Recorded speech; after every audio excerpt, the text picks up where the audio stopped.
We talk about anything that affects your faith, your family, or your freedom. So don't go anywhere, because Point of View starts right now.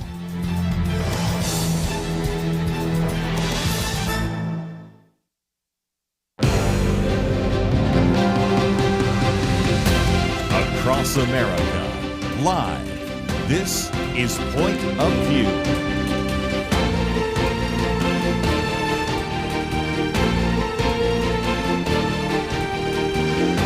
And now, Kerby Anderson. Thank you for joining me. It is the Monday edition of Point of View. Hope you had a great weekend. As you may have noticed, if you were listening last week, we were in Peoria, Illinois for a couple of days.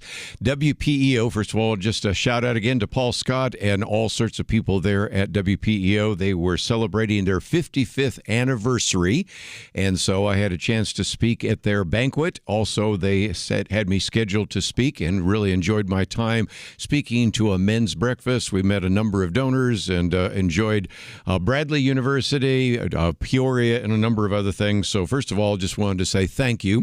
And for those of you that are wondering what the next trip is, well, a little over 2 weeks from now, we'll be going to Stockton, California, be with our good friends out there at KYCC, and they will be celebrating their 50th anniversary. And then from there, well, we have a number of other things, not the least of which is our trip to Greece that we'll be taking next month. But all of that is in the future. Let's talk about what is going on here today. And again, just as a program note, in about a half an hour, we're going to have our good friend Doug Groothuis. Dr. Doug Groothuis is now an individual who is at Cornerstone University, for many years was at Denver Seminary. Got a very good article, What is the Future of Apologetics? We'll get into all of that with him in about a half an hour. Let's start with some very tragic news, and that was that there was an individual that tried to burn down the headquarters and the governor's mansion and whatever else you want to call it of the Pennsylvania governor. That would be Josh Shapiro.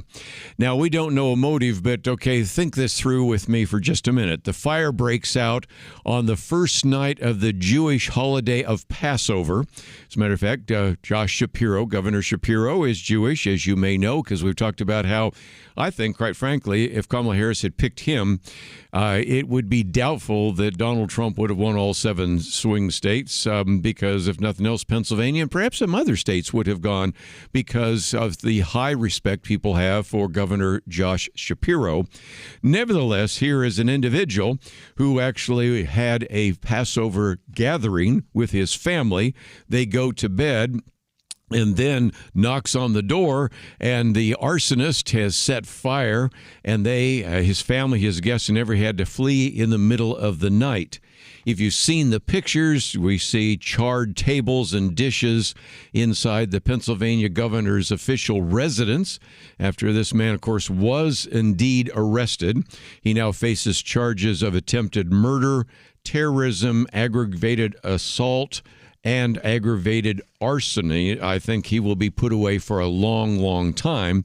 But here, Governor Shapiro said he and his wife, his 4 children, 2 dogs, had been celebrating the Jewish holiday of Passover at their residence until pounding at the door at 2 a.m. And I think one of the things he said here was really powerful. He says, when we were in the state dining room last night, we told the story of Passover. And that, of course, is the exodus of the Jews from slavery in Egypt to freedom. He says, I refuse to be trapped by the bondage that someone attempts to put on me by attacking us as they did here last night. I refuse to let anyone who had evil intentions like that stop me from doing the work that I love. I appreciate his resolve. And of course, you've had all sorts of governors, Republican and Democrat, who has served there in the past, all supporting him, and individuals across the country. And I saw a post by J.D. Vance and a number of others. But it was interesting. Near the end, Josh Shapiro on the news conference said, this type of violence is not okay. This kind of violence is becoming far too common in our society. And he used a word I won't use on the air, about individuals, whether it comes from one particular side or the other, directed at one particular party or another. It's not okay. It has to stop. And we have to be better than this. Again, as he was saying that, I couldn't help but think, you might want to direct some of that to your own party, because you might remember on Friday we talked a little bit about Luigi Mangione, not to be confused with Chuck Mangione, but nevertheless, individual that was the person who shot the United Healthcare CEO Brian Thompson in the back, and now is being described by many people as a good person. We have had at one point Dr. Merrill Matthews going through the long list of memes and icons and everything about that. But as Josh Shapiro was talking about that, you might remember that Kelly Shackelford and I both said, we've seen this survey that says that self-identified leftists are quite okay. As a matter of fact, think that it is justified or somewhat justified that an individual would assassinate Donald Trump. And if you wondered about that, I certainly would point you to this survey, which is a very reputable survey. It's done by NCRI, which is the Network of Contagion Research Institute, and is also tied in with Rutgers University's Social Perception Lab. The study, which I'm probably going to do a commentary now on, Assassination Culture, How Burning Teslas and Killing Billionaires Became a Meme Aesthetic for Political Violence. The report and the survey found that of people that self-identify themselves as left of center, 55% of the respondents who identify themselves as left of center said that a murder of Trump could be somewhat justified. By the way, if you go down, somewhat justified, 38%, and then 55%, so about 17% said it is justified. Another 38% said it's somewhat justified. And that's a majority of people who identify themselves as left of center. Now, it's a little better for Elon Musk, but just barely. They said 48% said the same thing for Elon Musk. About 31% say somewhat justified. So again, that's 17%. I want to know who that 17% is, don't you? And it's just a reminder, as we've pointed out here before, and as we talked about the other day, when you, even on CNN the other day, had one of the journalists, and I use the journalist with maybe some scare quotes there, Taylor Lorenz, who's identified as an independent journalist, nevertheless said, this individual that's now on trial, Luigi Mangione, is a person that seems like he's a morally good man, and really a hard to find morally good man.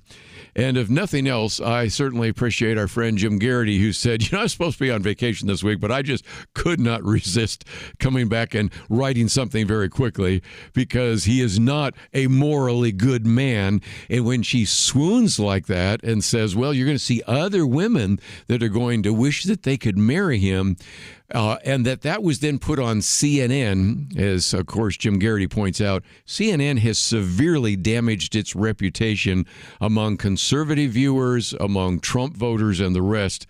And they keep saying they want to rebuild trust among that demographic. But when you are actually saying that this individual who shot in cold blood the CEO of United Healthcare, Brian Thompson, and he's a morally good man, or when you have people who identify as left of center, 55% of them say it's justified or somewhat justified to assassinate Donald Trump, we have some problems. And so we're going to be addressing those issues in the future. So again, I appreciate Governor Josh Shapiro in Pennsylvania, and I appreciate his comments about the fact that this kind of violence is not okay, and we need to speak out against it. And you might start with some of the people in your own party. We'll be back right after this.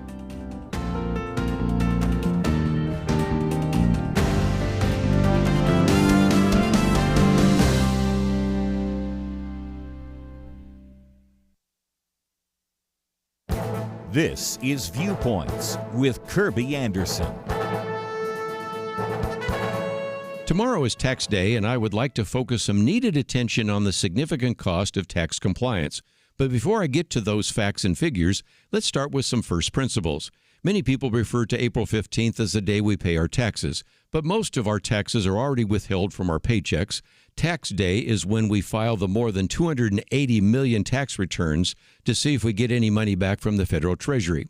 Tax compliance has become more difficult because the federal government spends more than it receives. It needs to print more money to cover the nearly $2 trillion annual deficits they run up. That means the dollar is worth less each year. If you put the money you are trying to save merely into a bank account, you're losing more and more value each year. To keep up with the monetary inflation, we need to either become an investment expert or hire one. If we hire a financial planner, things usually get more complicated because our money is often invested in ways most of us don't completely understand. Then we usually need to hire a tax professional. During this time of year, I often say I'm at the mercy of bookkeepers and accountants. They are the experts in the Byzantine tax code that runs more than 6,800 pages and takes billions of hours to apply that knowledge and then fill out the mountains of IRS paperwork and tax returns. Americans spend about 8 billion hours trying to comply with the tax code at a total compliance cost of more than $550 billion. We do this because government spends too much, and therefore we must print too many dollars. If you dread tomorrow, perhaps you would agree with me to cut the cost of government and simplify the tax code. I'm Kerby Anderson, and that's my point of view. For a free booklet on biblical reliability, go to viewpoints.info/biblical reliability. Viewpoints.info/biblical reliability.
You're listening to Point of View, your listener-supported source for truth. Back once again, we were supposed to have today an individual by the name of Robert George. Professor Robert George is going to be with us, and he has written a book with Cornel West. And very interesting because there are people from very different points of view. Nevertheless, both professors, both interested in these issues, and I think demonstrate that we can find commonality. We can find a dialogue that can take place. And so even though he couldn't join us, maybe we'll talk about that in the future. But it's a great illustration of something that was announced by Bill Maher the other night. He, of course, is the host of a program where he's made fun of Donald Trump, and as a matter of fact, was then invited to the White House to meet with Donald Trump, and then had his staff put down this list of all the horrible things Donald Trump said about Bill Maher, and then showed it to him, and Donald Trump signed it. But the fact that they were getting together was very interested. And on the Friday program, I don't encourage you to watch Bill Maher, but you can if you want, because there was some interesting dialogue there as well, described President Donald Trump as a possible friend. What? Again, it illustrates that sometimes when you see some really crazy things happening, sometimes liberals and conservatives say, you know, we have a lot more in common. It's those leftists over there that the real problem. And so anyway, Bill Maher was there, and he was with the president of UFC. That's, of course, Dana White, of course, the musician Kid Rock, and all the rest. And, of course, Real Time with Bill Maher's show is one where he really spends some time trashing a lot of individuals, including some of the things that we believe in here.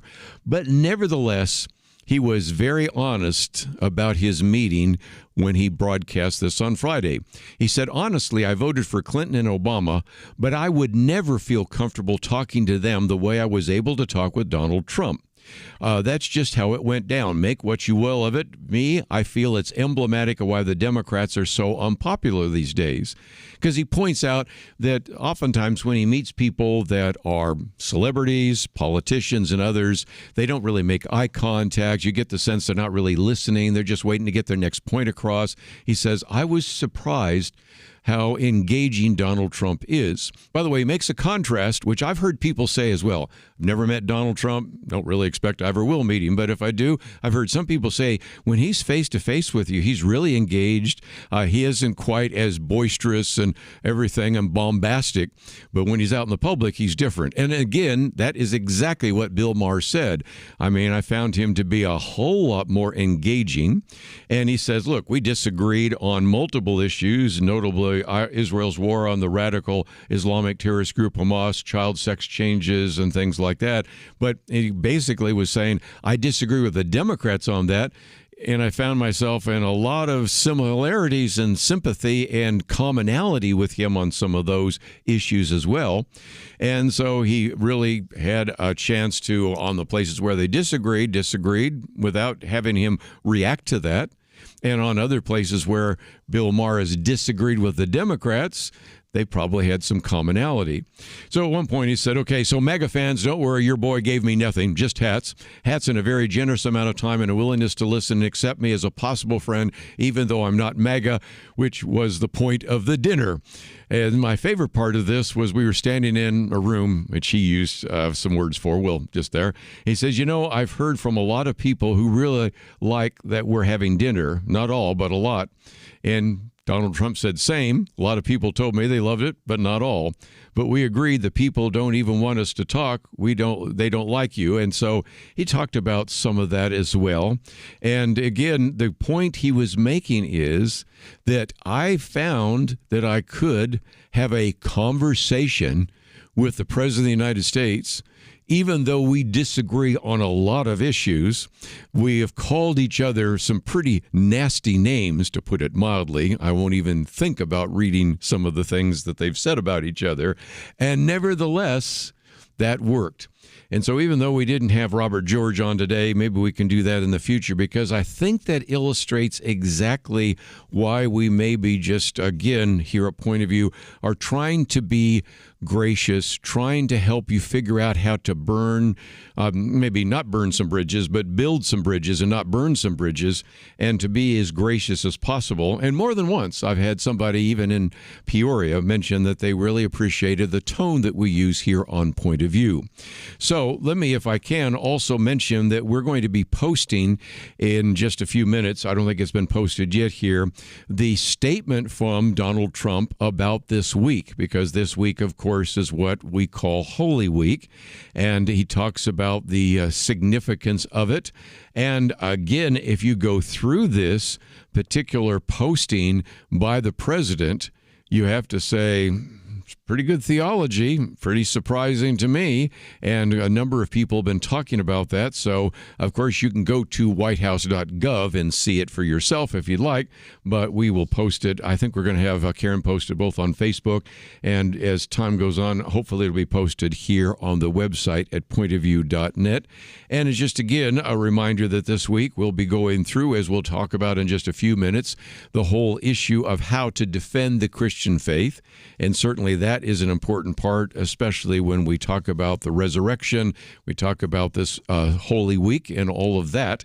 But I think it would also be a great opportunity for you to see what he wrote or what someone wrote for him, and he had to sign off on it on the White House. And I would have to say that theologically it was right on target indeed.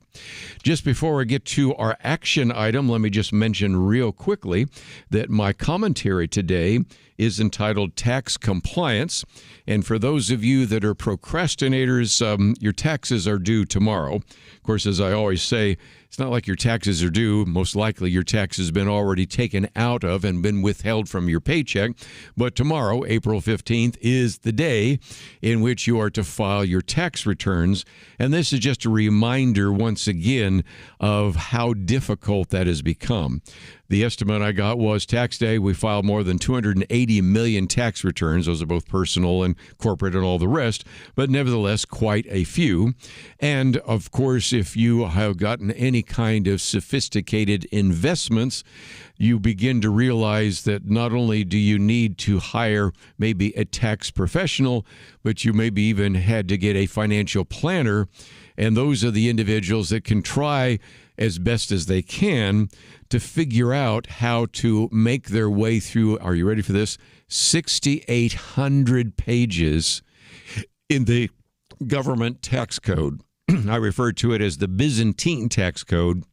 And again, the estimates are we will spend probably somewhere around 8 billion hours collectively. And the cost of that compliance, if you add it up to all of the time, energy, money, if we were just getting paid by the hour, $550 billion.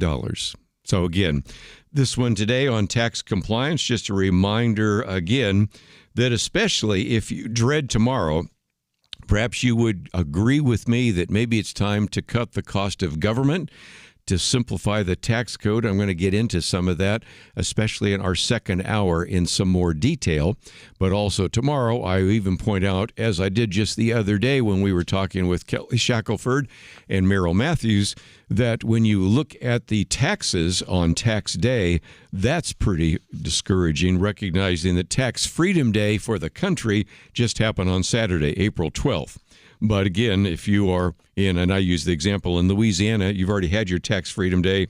If you're in New York, you're waiting till the middle of May for your Tax Freedom Day. And I guess I should look it up for California since I'll be out there pretty soon for that as well. But let's get to our action item. I mentioned it on Friday, but I imagine that some of you did not have a chance to hear about that or didn't get around to doing it.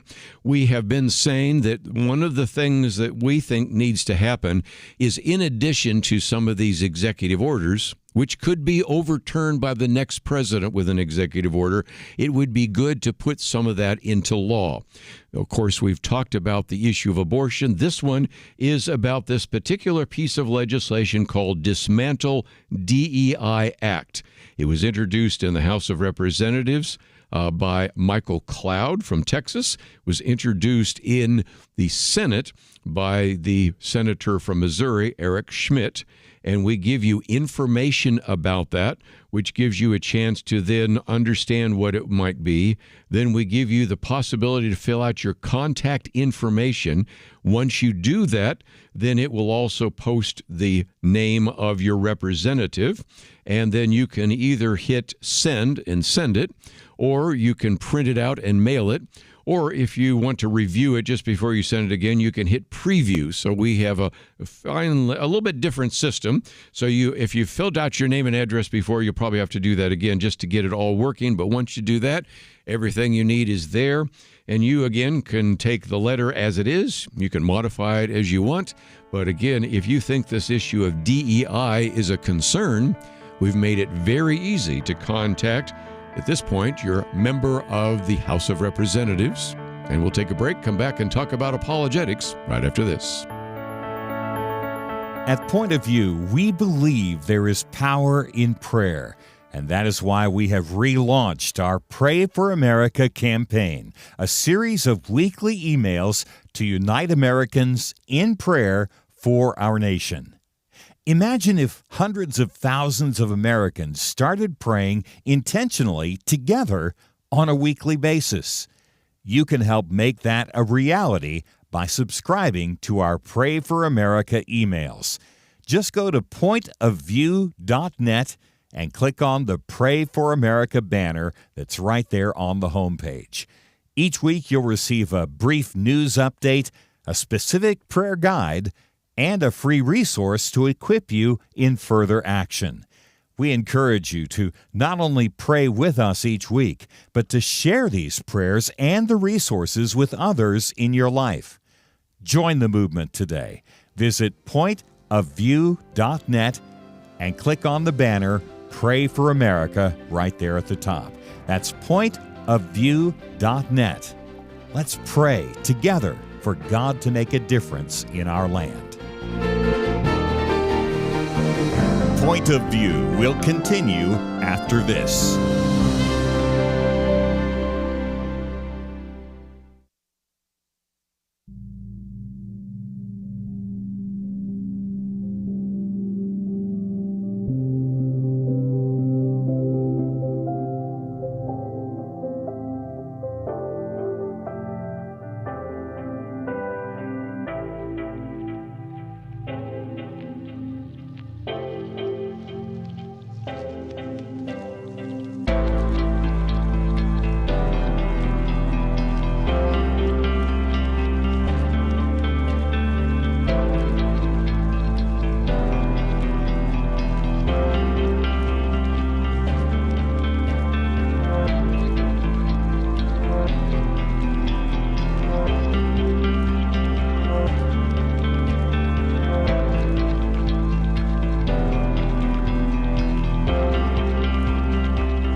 You are listening to Point of View. The opinions expressed on Point of View do not necessarily reflect the views of the management or staff of this station. And now, here again, is Kerby Anderson. Back once again, we're going to talk about apologetics, which is, of course, the defense of the Christian faith. And we talk about this with some regularity here on Point of View. Next hour, we'll get back to some of the issues in the news. Of course, we have tariffs, we have the economy, media groupthink. We'll talk a little bit about media bias and even a very good piece about whether some professors have drifted away from the classroom. Well, that's happened a long time ago, but they've seen a problem that went from bad to worse. So we'll get into some of that in our next hour. But we are privileged to have with us once again an individual who's been on the program for many decades, Dr. Doug Groothuis, who has his PhD in philosophy. Always used to talk to him as an individual that was at Denver Seminary, but as of the fall, he now has become the Distinguished University Research Professor of Apologetics and Christian Worldview at Cornerstone University. I've been to that campus and look forward to next time I'm up there in Michigan, come by and say hello to him. He's the author of 20 books. So of course, one of those, kind of his tome, is Christian Apologetics. But we've posted our first article here. What is the future of apologetics? Comes from our good friends at the Worldview Bulletin. And Doug Groothuis, always great to have you on the program. Thank you for having me. Appreciate it. Well, let's see if we can get into this, because you say the future of apologetics is bright and promising. And I can remember a time, since, you and I are a little bit older around the table, when if people were to say, what's apologetics or who's doing apologetics, you'd say, okay, Josh McDowell, maybe Norm Geisler, John Warwick Montgomery. If you and I tried to make a list, and you have a pretty long list, it would go on for quite a long, long period of time. And that's a real encouragement to me, and I suspect it is to you. Well, it is, because I became a Christian in 1976, and I got on to the apologetic stream of evangelicalism pretty quickly with people like Francis Schaeffer, James Sire, Josh McDowell. But it's only gotten better. I mean, think of how the intelligent design movement has grown, starting in the early 90s, really with Philip Johnson's book, Darwin on Trial. And then there's so many apologists out there now, Stephen Meyer, Sean McDowell, Jim Wallace, Cold Case Christianity. He's got that investigative angle, the detective angle on apologetics.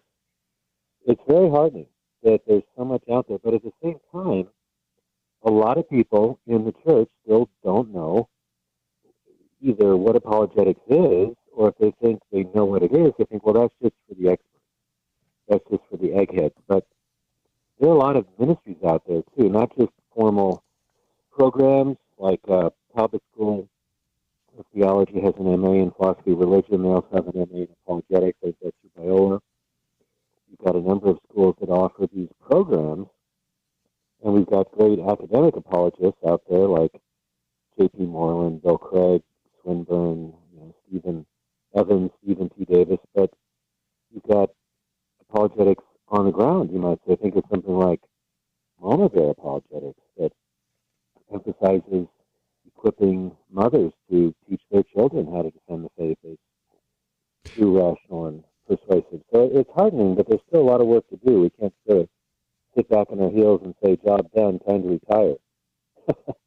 Well, let's see if we can break it down, because you break it down to academic apologetics. And first of all, one of the things, Doug, I found is that there are individuals that listen to this program or read your book or read books by J.P. Moreland or William Lane Craig, or, we can go down this long list, Josh McDowell, Norm Geisler, whatever it might be, and have said, I really want to get a degree in that.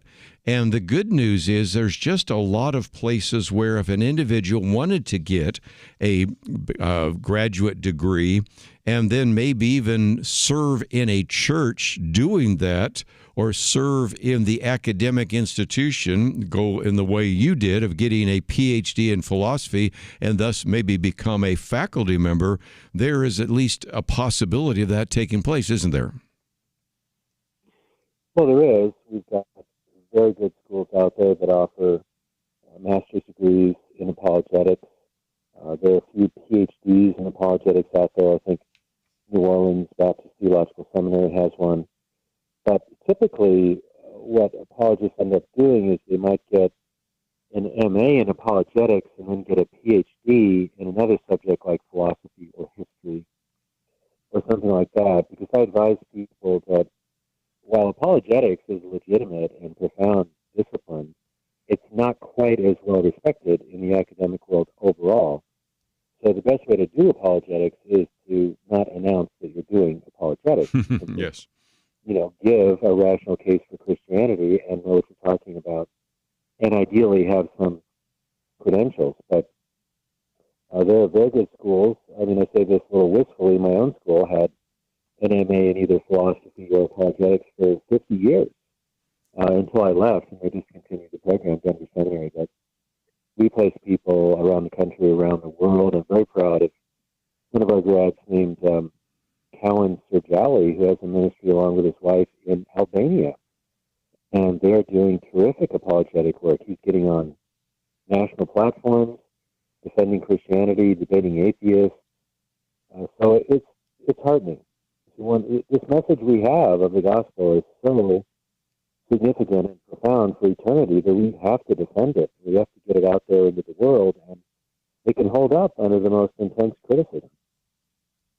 Let's, if we can, talk about kind of general, what you call general apologetics, and that would include everything from many of these ministries, as well as, of course, you have the opportunity to prepare high school students heading off to college, whether it's at the Probe Ministries Mind Games Conference or the Mind Games Camp, or Summit Ministries, which is training those individuals in apologetics and worldview. But then in addition to that, we also have just a really blossoming Christian homeschool movement, which in most cases is using some of that material to teach the next generation about worldview and apologetics, don't we? Well, that's right. And you can't start too early with apologetics, because if we want to teach our children that the Christian message is true and that it makes sense of reality, then we need to start talking about reasons to believe in God in the face of skepticism, reasons to trust the Bible in light of naysayers who say the Bible is just a bunch of myths or legends and so on. So you really need to incorporate that as early as possible in homeschooling, Christian education, all the way through. Now, I'm kind of an outlier because all of my knowledge of apologetics really comes through self-study. I had a few courses over the years, but I don't have any degrees from theological institutions, and all my degrees are from secular schools. But there was so much available, even before the renaissance of apologetics of the last 30, 40 years, that I just studied it on my own. So I'd read all the Francis Schaeffer I could, all the C.S. Lewis, Jim Sire, Os Guinness, these folks listened to tapes, that's how old we are, cassette tapes by Walter Martin and John Montgomery and Francis Schaeffer and John Frame, and all these people, just take in as much as I possibly could. But there are far more resources readily available now. Certainly. I find heartening. And good news is, like you said, even in your article here, and I would encourage people, if they'd like to read it, goes on for many pages, Mama Bear Apologetics and none of the others. And that's World Proofing Your Kids by Lael Arrington, a number of books that come to mind to help parents with younger children get into that. And so let me, if I can, take a break, because when I come back, I want to talk about some of the new changes. One of those, I'll just let people know, is this issue of cultural apologetics. When he was here in the Dallas-Fort Worth area, Paul Gould was on when his book Cultural Apologetics came out. Of course, since then, he has been one of those individuals who's been involved with the Worldview Bulletin, now is in a different part of the country, but I do want to talk about that. Also about this idea of these study centers, because I've noticed that you have Christian study centers. You also have some of these gap programs where individuals can study between high school and college, and a number of other ways in which that can take place, and then kind of see where we're going in the future. So if you find yourself saying, well, I don't know much about apologetics, or maybe you already are saying, I would like to know more, and maybe think about what school I might want to go to, or which books I might want to read, or if particular people I would want to follow, this article is the first article that we have on our website, which is pointofview.net. And as you go there, you'll learn a little bit more about this with the title, What is the Future of Apologetics? We'll take a break, and when we come back, continue our conversation with Doug Groothuis and talk about kind of what is happening in the future, because this issue of cultural apologetics, very important. Oftentimes, traditional apologetics tends to be left hemisphere, kind of logical, linear. There is certainly a place for that. But also, what about the, if you will, right hemisphere cultural, artistic issues as well? So we'll talk about that right after these important messages.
You're listening to Point of View, your listener-supported source for truth. Back for a few more minutes. Doug Groothuis with us. Again, he is a professor there at Apologetics and Christian Worldview at Cornerstone University.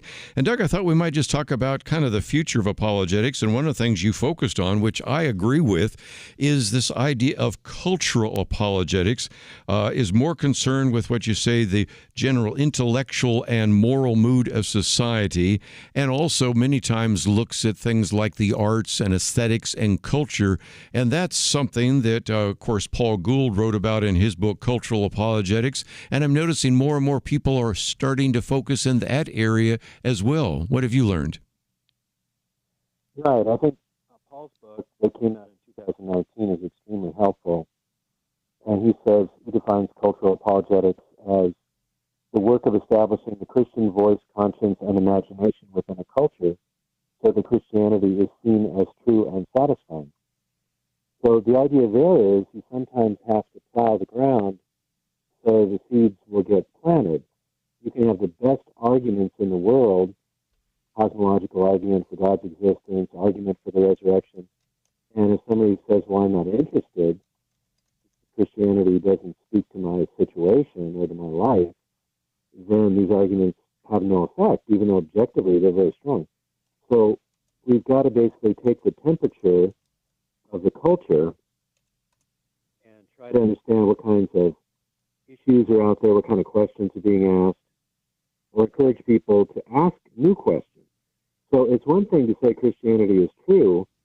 It's another thing to say that it's interesting or pertinent to your life. So cultural apologetics works in that sphere. It's not in any way an alternative to what you could call traditional or classical apologetics. It's more like a runway into that area. For example, poetry can be very profound for opening up the imagination to the realities of God. I think of some of George Herbert's poems, which are very profound. Someone may not read a book on apologetics, but they might read a book of George Herbert poems, or they might read a C.S. Lewis novel like The Great Divorce or something like that. And that can trigger their imagination to consider whether or not this is really true. And then also, when Christianity weighs in on social issues like artificial intelligence or the LGBTQ issue, you see that there's a Christian perspective on these pertinent issues that should be taken seriously. So, we've got the traditional arguments, and they can be updated through discoveries in science, such as the intelligent design movement does. But then we've also got this issue of getting a hearing in the first place. And that's where the cultural apologetics can be extremely helpful. Well, again, one of the things that you do talk about are, again, the different study centers, but also the other aspect is really making it the center of Christian life. And I thought we might focus on that for just a few minutes, because for every maybe one person out there thinking about developing a Christian study center, there are probably thousands, maybe hundreds of thousands that maybe will never be involved in a study center, but could think about doing this in their home or doing this in their church. And I'm starting to notice more and more individuals that have actually received a degree from one of these seminaries in apologetics actually taking a post at a church. And I think that's kind of the natural place where it should go, as good as it is for those of you that are academics in the university setting, whatever setting that might be, either secular university or Christian university. There are so many other opportunities to use this and make it really the center of Christian life. Well, I think so. I think the idea of being a Christian apologist is, in a sense, redundant, because Peter said we should always be ready to give a defense of the hope that we have within us and do this with gentleness and respect. So every Christian should have a Christian testimony and should be able to answer some basic questions about the Christian faith and give some reasons to believe. Now, if I just go back to the study center movement briefly, I started out my ministry at a study center in Eugene, Oregon, from 79 to 84, called the McKenzie Study Center, and we were working with the University of Oregon and reaching into that area. We had a class I taught for 5 years on Christian worldviews. We did seminars. I actually researched and wrote my first book on Masking the New Age there. And much to my delight, in the last few years, having been away from that movement for a long time, I found out that it's flourishing. There are over 30 study centers in the United States right now. And some of them are very well established. They have buildings. They are interacting with Christian faculty. They're getting Christian students to take courses on worldview, apologetics, Christian approach to literature, all these things. That's just terrific. But you don't have to say, we'll limit this to the seminary or to the study centers. This really should be part of the Christian life. So we have Easter coming up, and I really hope that sermons around the country will have some apologetic element to it. This is the great hope of the Christian faith. The tomb was empty. Christ rose from the dead. He appeared before many witnesses with convincing proofs, and we have reason to believe this is true. So preaching should, I think, where appropriate, have apologetic elements. We can have various classes, adult education classes, reading groups. We just had a group over to my house yesterday, group of 3 of my friends. We looked through Acts 13, 1 through 12, Paul's first missionary journey, and the kind of spiritual warfare he had to engage in there. And there are just so many ways.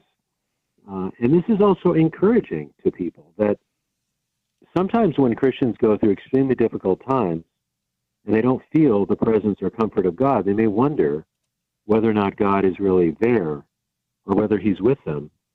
And although a lot of people don't realize this, apologetics is very helpful for comfort in times of struggle and trial. Right. And I experienced this myself through my first wife's struggling with and dying from dementia. There were times when I didn't feel the peace of God really much at all, but both of us knew that Christianity was true. We had worked hard on our worldview, and that made a tremendous difference. So bringing apologetics into preaching, teaching, small groups is very significant, and it can be done in a lot of different ways. You can work at the highest level, you can work at an intermediate level, or you can even work at the level of children with something like Mama Bear Apologetics. Again, I just think that during this Easter week, it was very good to come back to that. I often wonder about the future of apologetics because I not see you with an action figure of Doug Groothuis. So are we going to get all the apologists now with action figures? That was pretty interesting. Oh, yeah, that's a big meme now on Facebook. And I put out a question out there. What are these things about? And then someone made one for me. Get them, collect them, and be the first kid on your block with all the apologists in their action figures. If nothing else, Doug Groothuis figured in on a light note because it is hilarious to see what people have done with your books, with your writings, and everything else. And so thank you for being with us today. And again, during this Holy Week, we wanted to focus on the importance of Christian faith. And in this case, the Future of Apologetics. It's our first article there. And you can also, if you don't know how to spell his name, we do have a link to douglasgroothuis.com. You can find out more about him, schedule him to come and speak, find out more about Cornerstone University, even look at some of the past syllabi that he put together. It's all available on our website, and that will take you to his website right there at pointofview.net. Let's take a break. When we come back, we will, in the second hour, get into some of these economic issues, some of these issues of the tariff, China, media groupthink. We have a lot to cover. We'll do our best. But again, don't forget that you can find out more about Doug Groothuis by going to the website. We have our Take Action item. If you haven't taken action, you might want to do that during the break. The Dismantle DEI Act. All that is available on our website, pointofview.net. We'll be right back. Many years ago, they began saying that we live in the information age. Well, today there is so much information coming at us from every direction. The hardest thing is to discern which issues are really important and how can I make a positive impact without wasting my time trying to figure out accurate information. Let me give you a suggestion to help with that. Visit pointofview.net. Look at the tabs across the top. Find the one named Viewpoints. Kerby Anderson and others on our team are constantly watching for news to identify those issues that you really need to know about. They boil things down in a brief summary, and then you can decide if it's something on which you want to learn more and get involved. Again, when you go to pointofview.net, click on Viewpoints, you'll see exactly what I mean. You'll see the issues that we are covering right now. And when you like what you see, I honestly think you will, you can slide on over, enter your email, and get them automatically sent to your inbox each day. That's it. Take a minute now, be informed. Pointofview.net, click on Viewpoints. Point of View will continue after this.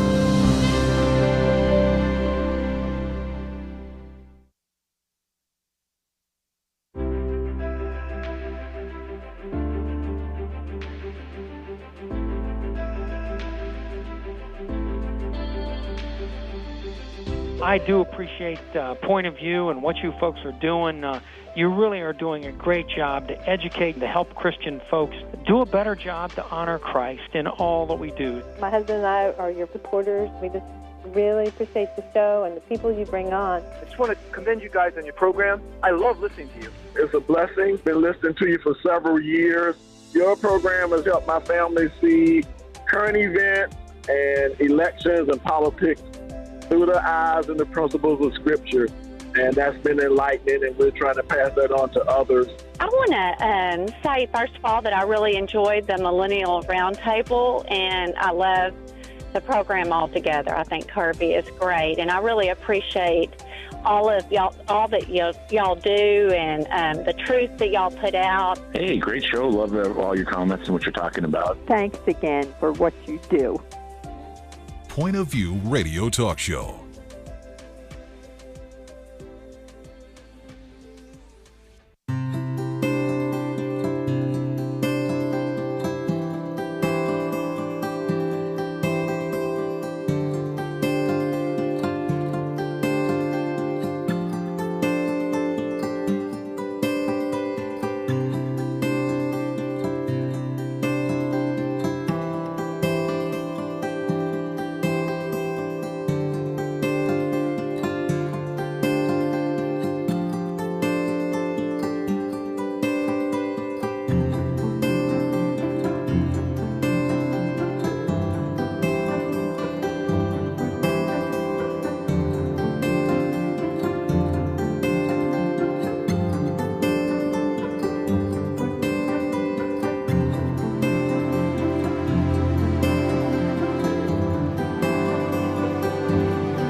Hi, this is Kerby Anderson. You know, each day we take on the tough issues and provide a biblical perspective to them. The topics we cover are wide-ranging.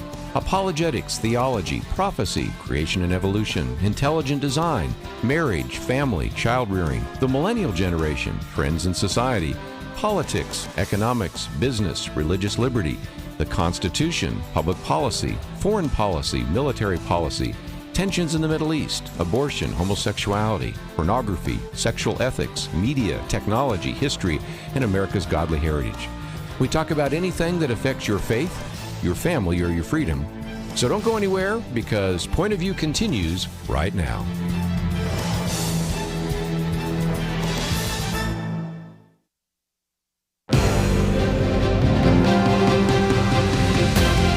Across America, live. This is Point of View.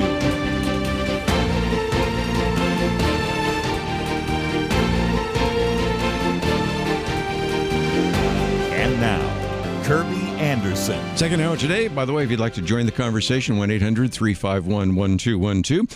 I did mention in the first hour the press release, if you will, or the statement by the White House. This comes from the president, and again, we have posted it now for you to read. Let me just read the middle section, because, again, I have to appreciate some of the things that were actually part of this presidential message on Holy Week, in which it says, during this sacred week, we acknowledge that the glory of Easter Sunday cannot come without the sacrifice Jesus Christ made on the cross. In his final hours on earth, Christ willingly endured excruciating pain, torture, and execution on the cross out of a deep and abiding love for all his creation. Through his suffering, we have redemption. Through his death, we have forgiveness of our sins. Through his resurrection, we have hope of eternal life.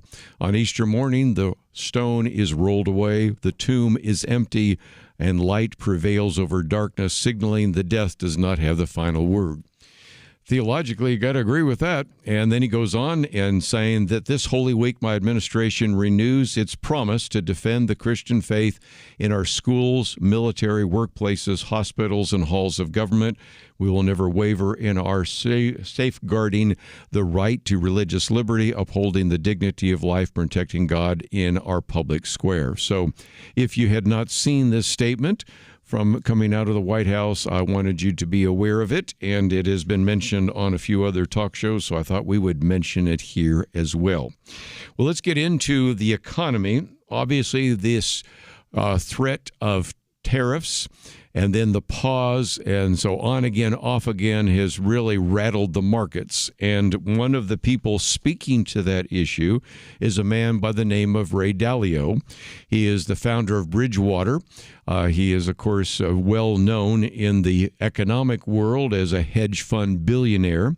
He's also written quite a bit, and I have some of his writings and books and other resources. But he was on NBC's Meet the Press the other day and said, right now we're at a decision-making point and very close to a recession. He's not the kind of person I think would say that lightly. He went on to say, I'm worried about something worse than a recession if this isn't handled well. And that is, he's concerned about a couple of issues. Number one, the trade disruptions. But also, he's also worried about something which, again, we talk about, but most people ignore, the mounting U.S. debt. You cannot keep running up $2 trillion deficits every year and get to the point where now we're almost at $37 trillion in national debt and not have to eventually turn around and change course. And yet the reaction from a lot of people in the public sphere right now about doing anything to try to reduce the size and scope of government, and the desire to not only want Elon Musk to be assassinated, but also to destroy the industry, again, just illustrates a lot of what's going on right now. When you want to not only scrape and scratch Tesla cars, but want to destroy the industries of Elon Musk, whether it is a SpaceNet or of Tesla or whatever, you can get to see we are really in a significant issue. And that's why Ray Dalio says that we are concerned, and he is concerned about trade disruptions, mounting U.S. debt, and emerging world powers bringing down the international economic and political structure, which is going to get us to the conversation in just a minute about China and all sorts of other disruptive factors in addition to that. Last Wednesday, Ray Dalio went on X, in which he called for the U.S. to negotiate what he called a win-win trade agreement with China that would appreciate the yuan against the dollar, and also called for both countries to address their growing debts, because that's an issue as well. If you think we have economic problems, as we're going to talk about in just a minute, we have even bigger problems overseas there in China, and that is the case. Ray Dalio then said, of course, he believes that the very value of the dollar is at stake. He says that he was really concerned about what is called a breakdown in the bond market, along with a number of other issues, which he says might create such a severe shock to the monetary system, at least rivaling what happened when President Richard Nixon in 1971 canceled the gold standard, or even talking about maybe the global financial crisis of 2008. So what does he mean about the bond market? I mentioned this the other day. Stay with me for just a minute. Sometimes this seems a little bit arcane and difficult to understand, but it affects you and your family and the government itself. And that is, we have right now $36 trillion, almost $37 trillion of bonds. In other words, when we go into debt, we have to then issue a bond. It's called a treasury, and much of that is in the hands of foreign governments. That's not good, but nevertheless, that is the case. As some people have described in this particular article that came out by Charles Gasparino, and by the way, I have one of his latest books on my shelf, Charles Gasparino put it this way: the bond market is the plumbing of the economy. It also helps set the rates on consumer and business loans. And if the United States can't sell its debt, that is, if people won't buy our bonds, our treasuries, they can't pay for stuff like, Social Security, the military, or even begin to at least keep the debt going. And so when bond prices fall and their interest rates spike, it could be spelling an economic disaster. Well, a week ago, Tuesday night, you had the bond market. The bond market there is actually one in which the 10-year bond shot up to 4.5%. The yield on the 30-year bond jumped to 5%. What was happening is this: someone was unloading bonds very quickly, and some thought, well, it could be a few hedge funds that were unwinding some of their complex trades. Probably true. But also the concern was that it was probably the Japanese. Again, if you think we have problems economically, just look at Japan, and they were seeming to unload U.S. debt in huge quantities because they just cannot justify buying our debt.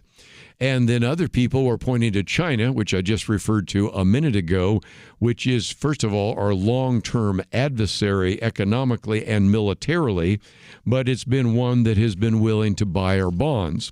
If you look at the bond market, and I look at it so you don't have to, you'll see that the two countries that own the most number of bonds and treasuries are Japan and China. When they start unloading those, who's going to buy them? And that, of course, is the big issue. This is why this is also rattling the markets in very significant ways. If no one will buy them, what do? Well, then we buy them. Well, how do we buy them? We are out of money.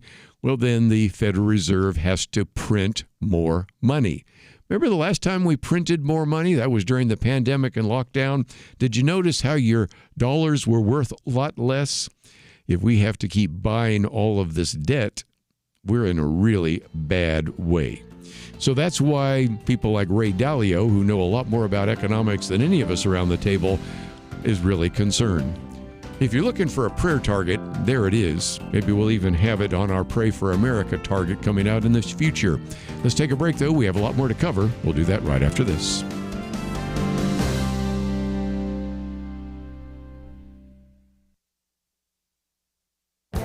This is Viewpoints with Kerby Anderson. Tomorrow is tax day, and I would like to focus some needed attention on the significant cost of tax compliance. But before I get to those facts and figures, let's start with some first principles. Many people refer to April 15th as the day we pay our taxes, but most of our taxes are already withheld from our paychecks. Tax day is when we file the more than 280 million tax returns to see if we get any money back from the federal treasury. Tax compliance has become more difficult because the federal government spends more than it receives. It needs to print more money to cover the nearly $2 trillion annual deficits they run up. That means the dollar is worth less each year. If you put the money you are trying to save merely into a bank account, you're losing more and more value each year. To keep up with the monetary inflation, we need to either become an investment expert or hire one. If we hire a financial planner, things usually get more complicated because our money is often invested in ways most of us don't completely understand. Then we usually need to hire a tax professional. During this time of year, I often say I'm at the mercy of bookkeepers and accountants. They are the experts in the Byzantine tax code that runs more than 6,800 pages and takes billions of hours to apply that knowledge and then fill out the mountains of IRS paperwork and tax returns. Americans spend about 8 billion hours trying to comply with the tax code at a total compliance cost of more than $550 billion. We do this because government spends too much, and therefore we must print too many dollars. If you dread tomorrow, perhaps you would agree with me to cut the cost of government and simplify the tax code. I'm Kerby Anderson, and that's my point of view. For a free booklet on biblical reliability, go to viewpoints.info/biblical reliability. Viewpoints.info/biblical reliability.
You're listening to Point of View, your listener-supported source for truth.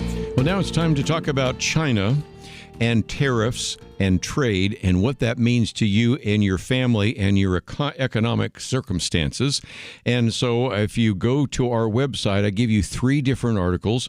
One by Tom Tradup, who actually works with Salem Radio Network, actually used to work with us a long time ago, and we've known him pretty well. One by Bob Davis, and he is very well known, a former senior editor at the Wall Street Journal, wrote the book a number of years ago called Superpower Showdown, which was really the history of Donald Trump's first trade war with China, and then a short piece by Katie Pavlich. So we'll try to cover 3 fairly quickly, but these are ones that you can then find on the website at pointofview.net and read them in entirety. And first of all, Tom Tradup says that as President Trump launched or increased tariffs on different countries around the world seeking to level the economic playing field, of course, it also ratcheted up pressure on countries like China, which, as he said, have been ripping off this country for decades, and then talks about the number of people that were very critical, saying this was going to lead to chaos. We did have some of that, a recession, not yet, a depression, or even a trade war with China. And he points out that on a news program on the Salem Radio Network, Tony Perkins, who we've had on the program many times, interviewed another individual, and that is Gordon Chang. Now, Gordon Chang's been both in studio and by phone, but Gordon Chang basically said that I think China's move from 84% to 125% tariffs on American goods, he says, was largely symbolic. That's because at the 84% rate, plus all of the Chinese government informal policies against American retailers, U.S. goods were not getting into China anyway.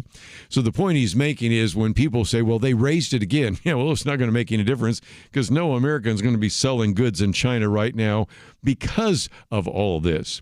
But he also then adds, Gordon Chang says, China doesn't have much ammunition in this trade war because they're a trade surplus company and they're a much smaller economy. Put another way, Gordon Chang says, President Trump is holding all the high cards. And, of course, you've heard him say that as well. In case you say, well, again, who's Gordon Chang? Well, he's the Senior Distinguished Fellow at the Gatestone Institute. He's been on the program many times. You see him as an individual that has done quite a bit to expose what's going on in China, including his latest book, which I talked about a few weeks ago, Plan Red. Also, if you get our latest Outlook magazine, you will see we have coverage of some of the material he has in that book. Anyway, Gordon Chang goes on to say the only thing China can do at this point is try to intimidate President Trump to force him to back down because he's holding all the cards. Americans are holding all the cards.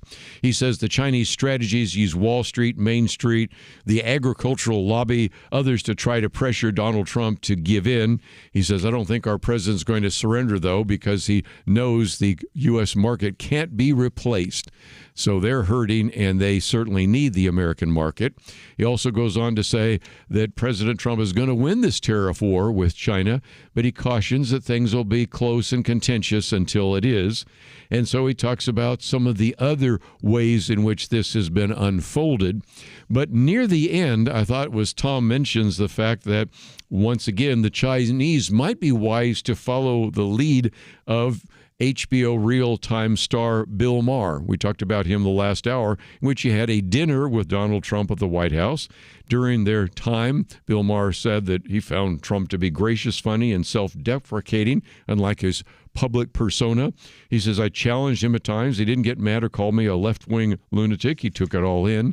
And he talked with his audience about how maybe he was being criticized too much for being told that it was wrong to break bread with Donald Trump, and if nothing else, actually found him to be someone that he could interact with.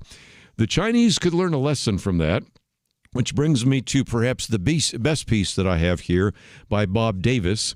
He, again, is an individual that has written Superpower Showdown, which was kind of the history of the first trade war with Donald Trump. His latest book is Broken Engagement, but he seems to illustrate the fact that the argument always has been that Chinese leaders remind the youth they should learn to endure hardships. As a matter of fact, their phrase, roughly translated from the Chinese, is eat bitterness. But that's not exactly the case any longer because you have a growing middle class there in China. As a matter of fact, for the idea that, well, you're poor and you just have to continue to endure that, too many of them now are doing rather well. It turns out that more than half of the people in China are now overweight. As he says, that's hardly a sign of asceticism. These are individuals now that are not necessarily willing to endure this hardship for too long, which is one of the reasons why I think the Chinese Communist Party is running scared and trying to figure out if there's some way they can intimidate Donald Trump, because they cannot endure a trade war for very long. And the old argument used to be that, well, they're a dictatorship. Xi Jinping is not running for re-election, so he can make decisions at the snap of his fingers. Well, Bob Davis says that's not really true either. Beijing, that is the leadership there in China, has a large and labyrinthine bureaucracy, which is also a very difficult thing for a dictator like he has had in the past. And if anything, when it comes to decision-making in the trade war, U.S. is much closer to a one-man rule, he says, than China. One reason Donald Trump may love tariffs is he can apply them, raise them, lower them, and pause them on whim, and Congress hasn't quite willing yet to step in and stop him from doing that. So again, he says China can try to match the U.S. tariff hikes, as they did on Friday, ramping them up to 125%, while calling them abnormally high numbers. a joke in the history of world economy. But he says there's really not much they can do. Yes, they can try to pressure U.S. companies, and you've seen some of that, putting limits on Hollywood films, blacklisting some U.S. exporters. They can try to say, well, we do hold these rare earths that you need for your electronics, but it turns out U.S. companies generally don't buy the minerals directly from China anyway. They usually are packaged in components that they get elsewhere. And there are some other financial weapons, but the bottom line is, his bottom line is simple this. All this to say that China is stuck and at the mercy of the U.S. And so this, of course, could put us in a difficult situation. But nevertheless, what we find out right now is that maybe the best solution for China, and especially for the United States, would be to come up with that win-win scenario that Ray Dalio talked about just a minute ago. Finally, I have posted a piece by Katie Pavlich. After the break, we'll get into it in a little more detail because she reminds us of how China has been cheating for many years with all sorts of manipulation of currency, how they have been able to steal intellectual property, how they've been able to use the money that they have been able to make from us to buy land, agricultural land, and then even goes into the Belt and Road Initiative. So I'll get into that in just a minute. But let me, just as we go to a break, mention a couple of things. First of all, my commentary today is entitled Tax Compliance. And if you wanted to make a case for why we need a simpler tax code, maybe a smaller government, this is it. Because, my goodness, it is just so complicated anymore to fill out your taxes. Yes, a 1040EZ might be what many of you use, but if you're getting involved at all in trying to get the greatest amount of bang for your financial buck, you recognize that you probably want to do some investments. But then if you hire a financial planner, they oftentimes have us invested in ways that we may not even understand, which then needs to not only have a financial planner, but a tax professional. And I don't know about you, but during this time of year, I feel like I'm at the mercy of bookkeepers and accountants. And if you feel that way, maybe that's a good argument for a simpler tax code, maybe even a smaller government. But as we go to the break, let me mention again that we have a Take Action item. You can go there, and this gives you an opportunity to express to your member of Congress whether or not you would agree with this particular piece of legislation called Dismantle DEI Act. We give you an understanding of what that entails. We give you a sample letter, which you can modify any way you want. Fill out your name, address, information there as well. You can even keep the button that says Remember Me, so you don't have to do that in the future. Then there's a way in which you can send it by email. You can print it and then mail it if you'd like. And then, of course, if you want to look at it one last time, you can hit the preview button. So again, this is something which we have implemented maybe to make it even easier for you to contact your member of Congress about this very important issue of DEI. Let's take a break. We have a lot more to cover. We'll do that right after this. The Bible tells us not to worry, and yet there is a lot of worrying stuff in our world today. Thankfully, the Bible doesn't stop at telling us not to worry. God gives us a next step. He says we need to pray. But sometimes even knowing what to pray can be difficult. And that is why Point of View has relaunched our Pray for America movement, a series of weekly emails to guide you in prayer for our nation. Each week, you'll receive a brief update about a current issue affecting Americans, along with a written prayer that you can easily share with others. We'll also include a short free resource for you in each email so you can learn more about the issue at hand. Will you commit to pray for America? Go to pointofview.net. Click on the Pray for America banner at the top of the page to subscribe. Again, that's pointofview.net. Click on the Pray for America banner. Let's pray together for God to make a difference in America. Point of View will continue after this.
You are listening to Point of View. The opinions expressed on Point of View do not necessarily reflect the views of the management or staff of this station. And now, here again is Kerby Anderson. Back once again, final half hour, and if you would like to join the conversation, 1-800-351-1212. Let me just mention that tomorrow we're going to have Tom Hobson on with us. He is an individual that for many years has been teaching about how to interpret the Bible, but in particular, we're going to look at key words. Just as today we spent some time talking with Professor Doug Groothuis about how to defend the biblical narrative and how to be involved in apologetics. Tomorrow we're going to talk about his book, Fun with Biblical Words. And once you understand some of these Greek and Hebrew words, it really maybe even change your understanding about how to interpret the Bible. And so I think you're going to benefit from some of his work. We call that biblical exegesis, which is just a big name for biblical interpretation.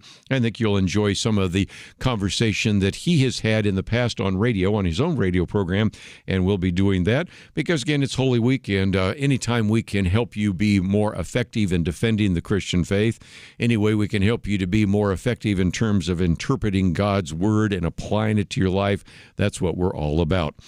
Let me just mention one more thing about China, and then we want to move on to some other issues. A very good piece, which is by Beckett Adams, about how the media will not own up to some of the bias that they've had, especially in the lack of reporting about the age and, in particular, the mental decline of the previous president, Joe Biden. And we'll get into that. And then a piece on professors as we begin to think about what we are sending our kids to.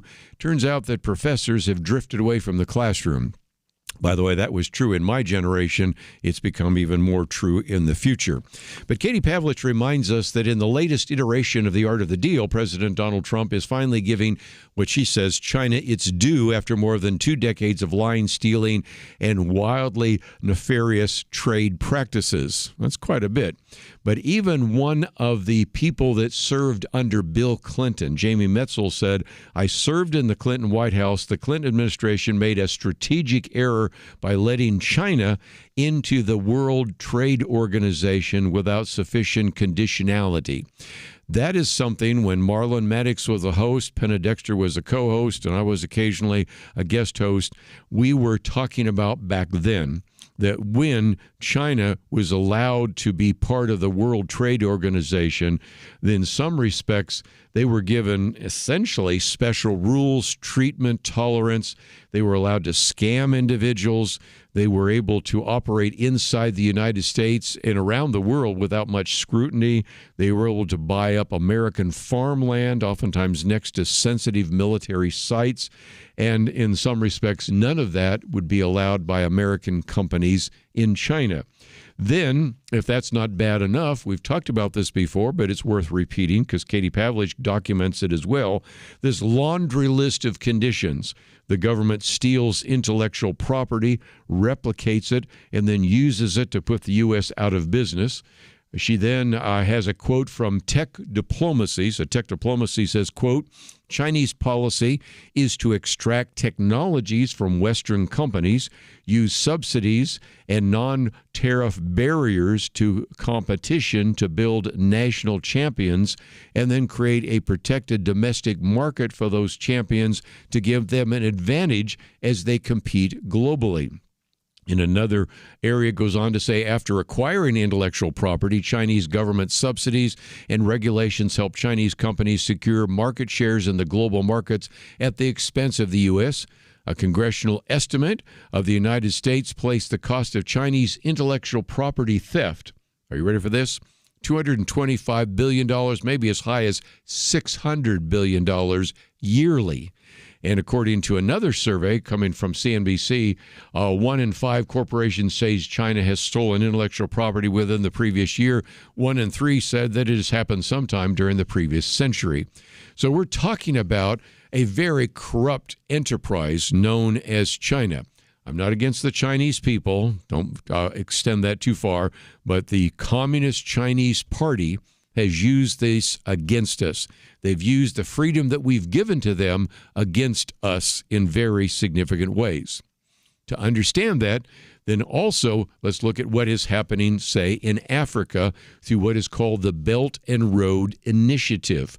She talks about this one individual called Deepak Patel, who remembers the grandeur back in 2003, visiting the Beijing Great Hall of the People and the guards and all of that, and the argument that at the time that they wanted to help his native Zambia. They were even singing one of the African countries' songs in one of the dialects. And so the idea was that they were quite willing to accept China's help in building projects like a hydroelectric dam, a 50,000-seat soccer stadium, then began to take out loans from Chinese banks for airports and hospitals and housing projects and roads that were connecting them. All looks good. But then eventually Chinese credit had grown to about a third of Zambia's external debt, which then surged sevenfold over the past decade, forcing the government to ask creditors to reschedule the loans. And so that's when things began to fall apart, as you might imagine. Not only were these so-called loans an unforgivable trap, she says, the infrastructure was built with Chinese labor, not locals, and it was falling apart, just like the cheap Chinese goods sold in Walmart. So now the second term of Donald Trump is underway, and Donald Trump is saying enough. He's slapping reciprocal tariffs on China as he negotiates with about 75 countries that are willing to do so, new trade policies. China's lack of credibility will push those countries towards the U.S., further isolating the Communist Party of China. I think this might have been one of their goals in the first place. Then Trump himself announced this. Donald Trump said, based on the lack of respect that China has shown to the world's markets, I'm hereby raising the tariff charge to China by the United States of America to 125%, effective immediately. At some point, hopefully in the future, China will realize that the days of ripping off the U.S. and other countries is no longer sustainable or acceptable. Of course, same time, he authorized a 90-day pause on some of these others. And so, again, as Katie Pavlich says, China finally gets its due. Well, those are three articles you might want to read about China. I post them because, again, they look at things from a slightly different point of view, but I think it's important to do so. And let me just, before we take a break, mention my other article. This comes from Beckett Adams. I quote from him every once in a while. And he starts out by saying, look, if you're waiting for an apology from the press for its effort to conceal Joe Biden's decrepitude, he calls it, from the public, don't hold your breath. And then goes on to actually react to something that happened recently. The co-founder of Axios, which is kind of a left-of-center internet site, last week blamed groupthink and herd mentality for the industry-wide campaign to downplay the physical and mental decline of Joe Biden. And he says that if nothing else, that even if you accept this argument that it really was just mere herd mentality, he says, well, what did the herd want? Well, what the herd wanted was favor of and access to the Democratic White House, which, as he says, is hardly a comforting excuse. And so the argument that you get from whether it's Mike Allen of Axios or Chris Cillizza of CNN or a variety of others is, well, we just didn't push hard enough. And so as a result, we were told, as he reminds us of the time, that it was a conspiracy to suggest that Biden was struggling to keep up with the rigors of the job, even though we could see that plainly. The New York Times told it was a conspiracy to notice Biden's tendency to stumble verbally and physically in those particular areas. And if anything, they said that the documented evidence of Joe Biden's deterioration was deceptive and misleading.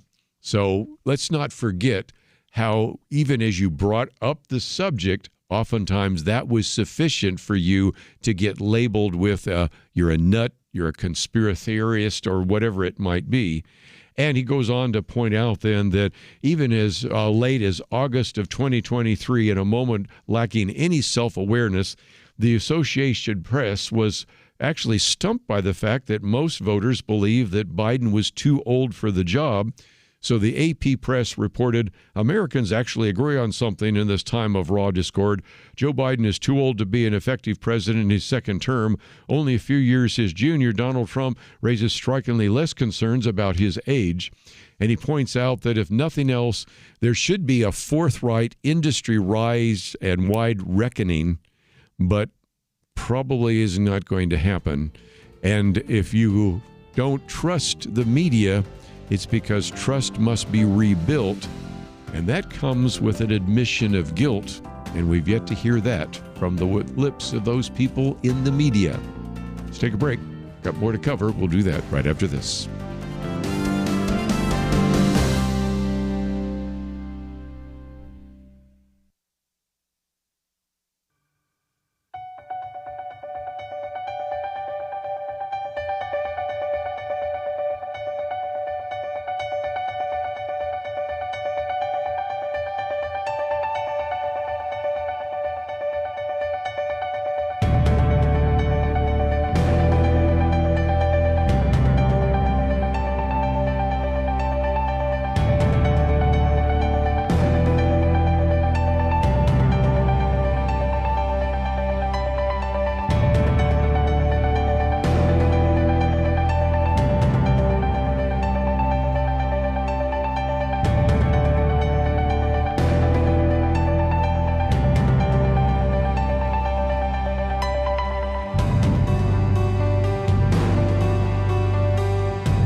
You're listening to Point of View, your listener-supported source for truth. Back once again, let's take some phone calls, 1-800-351-1212. Let's go to Georgia first of all. Vicki, thank you for joining us today here on Point of View. Thank you. I always appreciate your program and your topics. Well, thank you. You're welcome. Let's see. Just the issue of China. You know, we have this tariffs controversy, but also for myself, I feel concerned for the Panama Canal. Yes. I was looking at some of the stuff, and China owns a certain percentage of that canal, and I think that could be dangerous. and I do not foresee that they would relinquish that ownership. It does seem like that's going to happen. And again, I want to give full credit on that particular case to the Secretary of State, Marco Rubio, who has really assured us that that is in the process, because China owning or having control, they don't really own it, but having control of the Panama Canal is not a good thing. So that one, I think, is in process, and that's good news. Go ahead. Okay. And let's see. The other issue was, the bonds that China, if I'm correct, I think the number is $270 billion in bonds that we would have to pay them.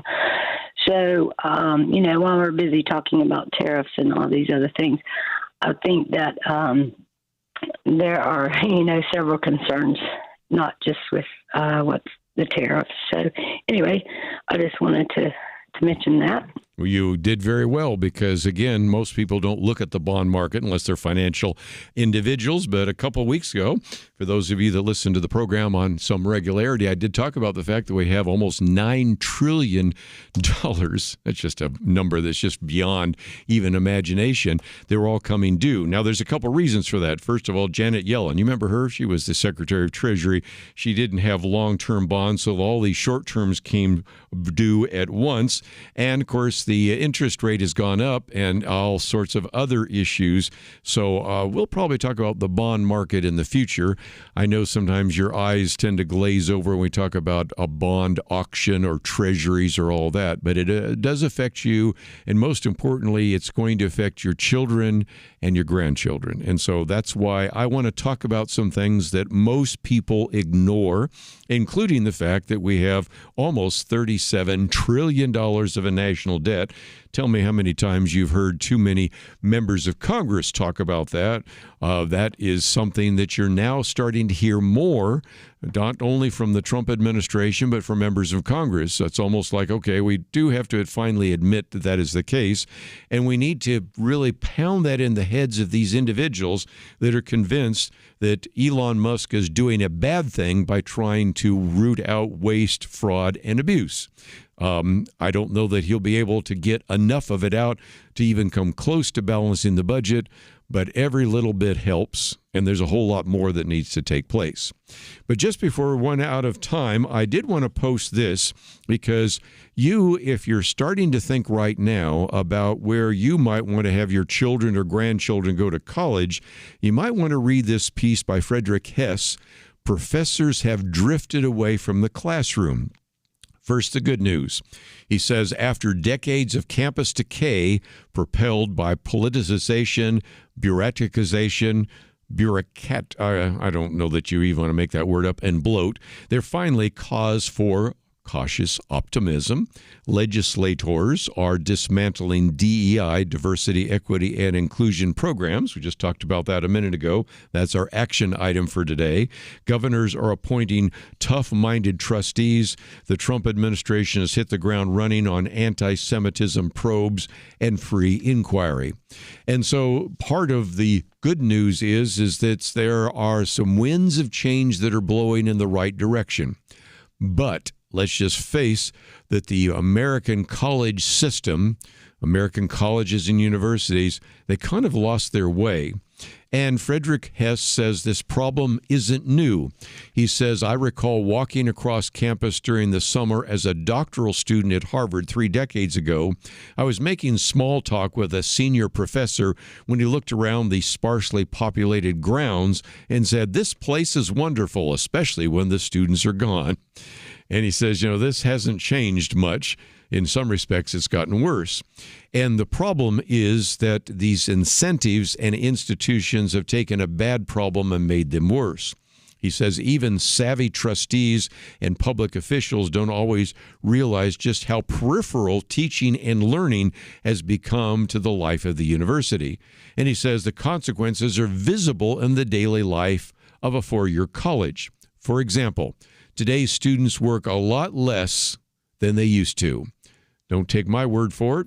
2 economists, Philip Babcock and Mindy Marks, reported that in the 1960s, the average full-time student at a four-year college studied 24 hours a week. In 2010, the figure was half that.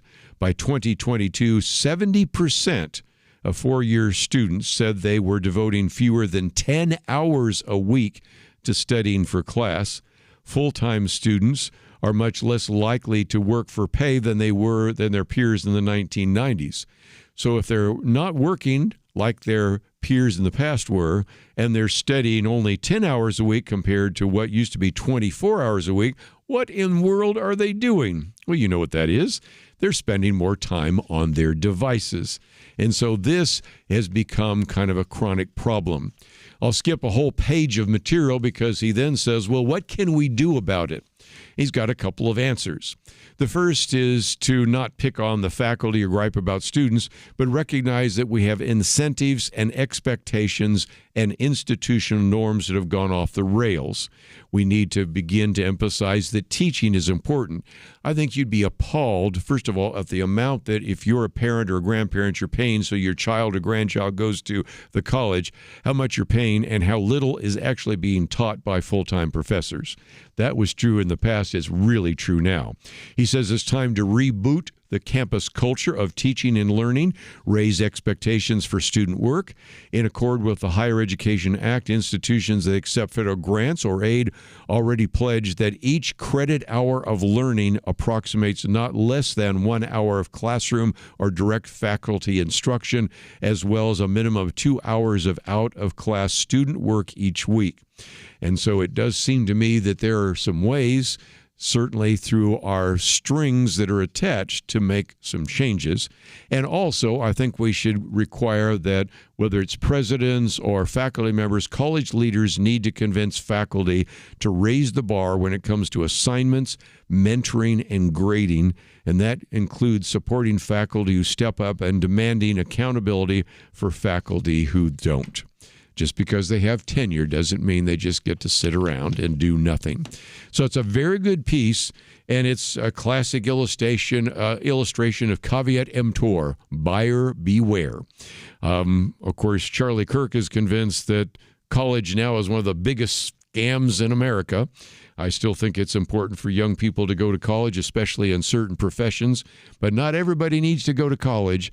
And believe me, if your child or grandchild goes to college, you better hope that they're going to get some kind of reasonable education, maybe even learn, in some cases, some skills that will enable them to be successful for the rest of their life. That's all we got for today. We'll do a little bit on how to interpret the Bible tomorrow. I think you'll appreciate that conversation. And again, just wanted to say one more thank you to WPEO for their gracious hospitality. Look forward to being up with our friends at KYCC in just a couple of weeks. Most importantly, I want to thank Megan for engineering the program. Steve, thanks to you for producing the program. And we look forward to seeing you tomorrow right here on Point of View.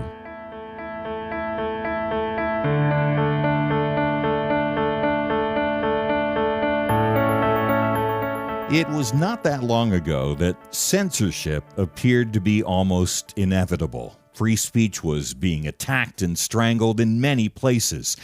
And some of us wondered if this was the end. But now, many feel a new sense of hope, a chance for a fresh dawn. Let me caution you, now is not the time to relax. It's a time to press forward, to use this fresh opportunity to proclaim and learn how to apply truth to current issues. By the fact you're here, listening right now, that tells me that you recognize the vital role Point of View plays as a voice of truth. For more than 50 years, we've informed and equipped people who have made a real difference. And when you give to Point of View today, you breathe life into what can be a new golden era for the truth. Please, take a moment right now and invest in truth. Visit pointofview.net or give it 1-800-347-5151. That's pointofview.net. Click in now or call 1-800-347-5151. Point of View is produced by Point of View Ministries.